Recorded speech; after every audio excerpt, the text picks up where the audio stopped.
Hello friends, first chapter nature and scope of business economics हम complete कर चुके हैं। इस चैप्टर में कुछ छोटे छोटे कंसेप्ट्स थे जिनका आपको रेफरेंस दिया गया था, बट उस पर ज्यादा डिटेलिंग नहीं थी। बट क्योंकि ये कंसेप्ट इंपॉर्टेंट है, भले ही डिटेल नहीं दिया होगा मॉड्यूल में, बट हमें ये डिटेल डिस्कशन करना है। उसमें से पहला कंसेप्ट जो हमें देखना है वो है deductive and inductive method. Now इस चीज का रेफरेंस आता है बिजनेस इकोनॉमिक्स के नेचर से। नेचर ऑफ बिजनेस इकोनॉमिक्स के कंसेप्ट में पहला ही पॉइंट हमने देखा था that business economics is a science, और इसी में हमने उसके मेथोडोलॉजी का रेफरेंस देखा था। तो अगर हम देखते हैं दैट कोई भी सब्जेक्ट को अगर हमें बोलना है कि वो साइंस है, तो उसके लिए उसमें 4 पर्टिकुलर चीजें या कैरेक्टरिस्टिक्स हमने देखे थे जो होने चाहिए, तब हम उस सब्जेक्ट को साइंस ऐसा बोल सकते हैं। तो पहला था उसमें से science is a systemised body of knowledge which establishes cause and effect relationship.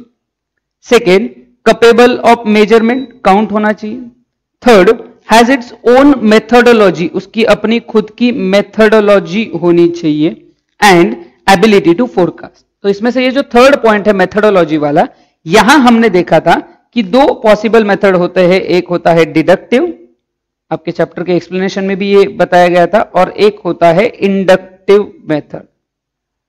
तो अब ये डिडक्टिव और इंडक्टिव मेथोडोलॉजी एग्जैक्टली कैसे काम करते हैं, क्या इन दोनों में डिफरेंस है, वो हमें डिस्कस करना है। So let's start with the deductive and inductive method. First point, in deductive method the logic proceeds from general to particular, and in inductive method the logic proceeds from particular to general. तो अगर आप economic analysis में deductive method apply कर रहे हो, तो आप generally होने वाली चीजों को स्पेसिफिक या पर्टिकुलर चीजों पे अप्लाई करोगे, और अगर आप इंडक्टिव मेथड अप्लाई कर रहे हो देन पर्टिकुलर स्पेसिफिकली क्या हो रहा है उस बेसिस पे जनरल लॉज बनाए जाएंगे। अब ये सुनने में थोड़ा कॉम्प्लिकेटेड हो सकता है, बट जैसे आप इसके एग्जांपल्स देखोगे डेफिनेटली आपको ये समझ में आ जाएगा। So say for example there is a product X, कोई प्रोडक्ट है एक्स। अब नॉर्मल क्वेश्चन है, सिंपल, इस एग्जांपल के साथ बिल्कुल कनेक्टेड रहना, और मैं अगर कुछ क्वेश्चनिंग करता हूं तो आंसर्स खुद सोचना कि क्या पॉसिबल आंसर्स है। तो एक प्रोडक्ट है प्रोडक्ट एक्स, इस प्रोडक्ट का प्राइस बढ़ जाता है, तो क्या होगा? अगर इस प्रोडक्ट का प्राइस बढ़ा तो क्या होता है? पहला चीज जो दिमाग में आता है कि इसका जो क्वांटिटी डिमांड है वो कम हो जाएगा। तो जैसे ही प्राइस बढ़ेगी क्वांटिटी डिमांड के साथ क्या होगा? तो क्वांटिटी डिमांड कम होगी। अब मेरी बात ध्यान से सुनना, जैसे ही मैंने पूछा कि प्राइस बढ़ती है तो क्वांटिटी डिमांड क्या होगा, तो इमीडिएटली आपका आंसर जो आपने सोचा वो ये था कि क्वांटिटी डिमांड कम होगी। तो अभी अभी जो आपने किया है वही है आपकी डिडक्टिव मेथड, क्योंकि आपने पढ़ा है लॉ ऑफ डिमांड में, या आपने प्रैक्टिकली अप्लाई भी किया है कि सस्ता है तो लोग ज्यादा डिमांड करते हैं, महंगा है तो कम डिमांड करते हैं, कि प्राइस और डिमांड का रिलेशन इनवर्स होता है। तो प्राइस एंड क्वांटिटी डिमांड का इनवर्स रिलेशन है, जनरली है। हर जगह होगा ऐसा जरूरी नहीं है, क्योंकि आपने एक्सेप्शंस भी पढ़े हैं, बट फिर भी आपने बिना कोई क्वेश्चन के एक जनरल लॉजिक अप्लाई किया कि जनरली क्या होता है, अगर चीजें महंगी हो तो उनकी डिमांड कम होती है। तो अगर जनरली वही होता है तो प्रोडक्ट एक्स के साथ भी वही होगा। C, read the sentence, the logic proceeds from general to particular. Generally price demand का रिलेशन इनवर्स है, तो प्रोडक्ट एक्स के साथ भी वही होगा। तो ये जो हमने तरीका अपनाया, ये जो हमने लॉजिक अप्लाई किया, इसी चीज को हम बोलते हैं deductive method. The logic proceeds from general to particular. On the contrary, जब मैं बोलता हूं the logic proceeds from particular to general, अब इस टाइप के लिए हमें स्पेसिफिक चीजों की जरूरत है।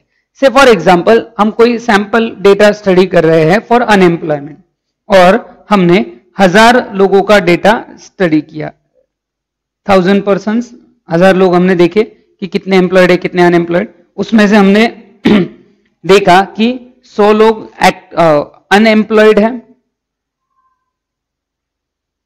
और उसमें से 900 जो है वो एम्प्लॉयड है।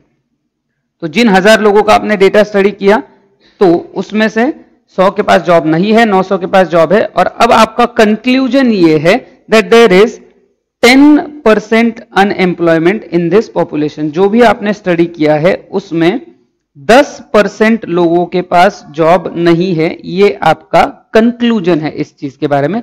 अब ये जो कंक्लूजन है ये किसी रैंडम लॉजिक पे या जनरल लॉजिक पे डिपेंडेंट नहीं है। आप जाते हो और हर जगह 10% ही अनएम्प्लॉयमेंट रहती है, ऐसा नहीं होता है। आपने 1000 लोगों का स्टडी किया, उसमें से हर पर्सन का डेटा कलेक्ट किया कि किसके पास जॉब है, किसके पास जॉब नहीं है। उसमें से आपको पता चला कि 100 लोगों के पास जॉब नहीं है, तब जाके आपने कंक्लूड किया that there is 10% of unemployment rate. तो अब जो आपने किया that was a logic from particular specific, हर चीज का, हर सैंपल का आपने स्टडी किया और फिर आपने जनरल स्टेटमेंट किया कि इस पॉपुलेशन में 10% का अनएम्प्लॉयमेंट रेट है। तो ये जो आपने अप्लाई किया ये था पर्टिकुलर टू जनरल, और ये होता है इंडक्टिव मेथड।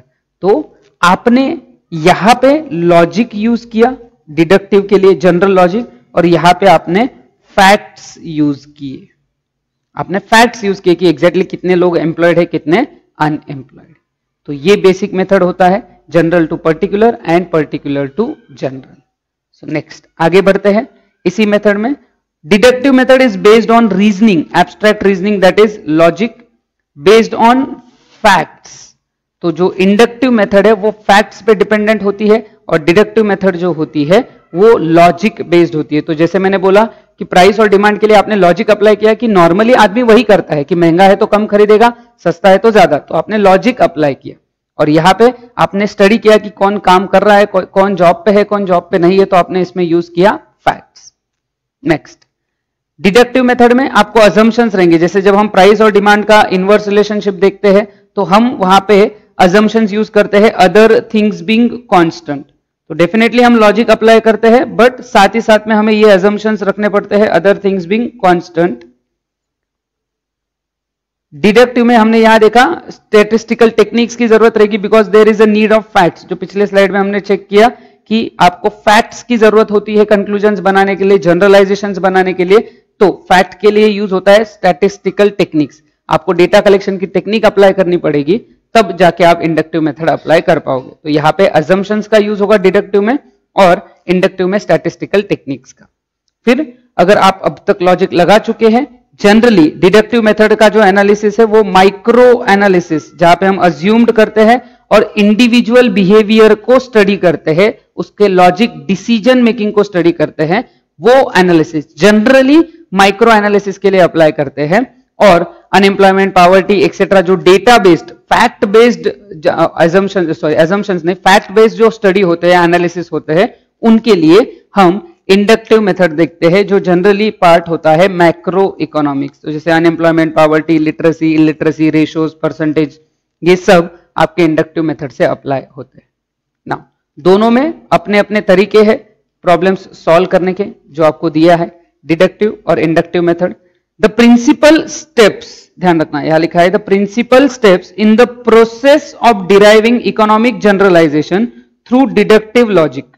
तो जब आप डिडक्टिव मेथड अप्लाई करते हो तो 4 स्टेप्स हम फॉलो करते हैं। First, perception of the problem. तो पहले समझा जाता है कि हमें क्या स्टडी करना है, प्रॉब्लम या पर्टिकुलर फैक्टर जो हमें स्टडी करना है, हम पहले उसको समझते हैं। Second, defining the technical terms and making appropriate assumptions. यहां अजम्पशंस होते हैं, ये भी हमने देखा है। डिडक्टिव में अजम्पशंस रहेंगे, इंडक्टिव में फैक्ट्स का यूज होता है। टेक्निकल टर्म्स आती है, से फॉर एग्जांपल आपने माइक्रो में एक लॉ पढ़ा है जो अल्फ्रेड मार्शल ने दिया, हमने देखा था law of diminishing marginal utility. तो वहां पहले उन्होंने लॉ एक्सप्लेन करने के पहले आपको कुछ टर्म्स दिए कि टोटल यूटिलिटी क्या है, मार्जिनल यूटिलिटी क्या है। तो सी डिफाइनिंग टेक्निकल टर्म्स। इवन अगर हम इंडिफरेंस कर्व एनालिसिस देखते हैं, वहां पे भी उन्होंने पहले अजम्पशंस दिए कि इंडिफरेंस कर्व क्या है, वो टर्म्स एक्सप्लेन किए, फिर उसके कुछ अजम्पशंस एक्सप्लेन किए, और तब जाके लॉ एक्सप्लेन हुआ। दैट इज माइक्रो और डिडक्टिव पार्ट। सी डिड्यूसिंग हाइपोथेसिस। तो हाइपोथेसिस मीन सिचुएशंस क्रिएट करना या लॉजिक्स क्रिएट, ये पर्टिकुलर सिचुएशंस क्रिएट करना, जैसे प्राइस जो है बढ़ेगी तो क्वांटिटी कम होगी, प्राइस कम है तो क्वांटिटी ज्यादा, ज्यादा कंजम्पशन करेगा तो डीएमयू कम होगा, एक्सेट्रा। एंड देन ये जो हमने डिड्यूस किए, फाइंड आउट किए हैं ये पर्टिकुलर सिचुएशंस, उनको टेस्ट करना, testing of hypothesis so deduce. तो जो भी आपने लॉजिक अप्लाई करके जो सिचुएशन प्रेजेंट की है उसको प्रैक्टिकली टेस्ट करना, तब जाके ये डिडक्टिव एनालिसिस कंप्लीट होगा। तो आपको पहले समझना है कि आप क्या स्टडी कर रहे हो, उसके टेक्निकल टर्म्स और अजम्पशंस पे बनाने हैं, फिर लॉजिक ढूंढना है कि क्या एग्जैक्टली एनालिसिस आपको चाहिए या कंक्लूजन चाहिए, और उसको टेस्ट करना है। ऑन द कॉन्ट्ररी, जब हम बात करते हैं इंडक्टिव मेथड, तो वहां पे the principal steps in this method are, first perception of the problem, same situation समझो। बी, यहां से फर्क स्टार्ट होता है, collection, classification and analysis of data.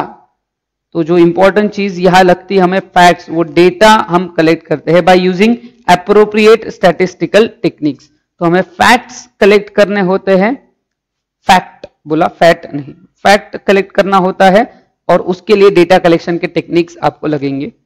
C, finding out the reasons for the relation established through statistical analysis and to set the rules for the verification of the principle। तो जो भी relation आप find out करते हो अलग अलग factors के बीच में, उसको रीजनिंग उसका देखना कि क्या रीजंस है, कॉज एंड इफेक्ट जैसे हमने देखा, तो ये स्टडी होगा।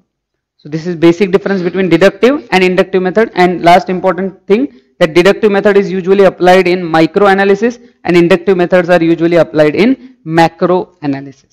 So this entire part is related to deductive method and inductive method.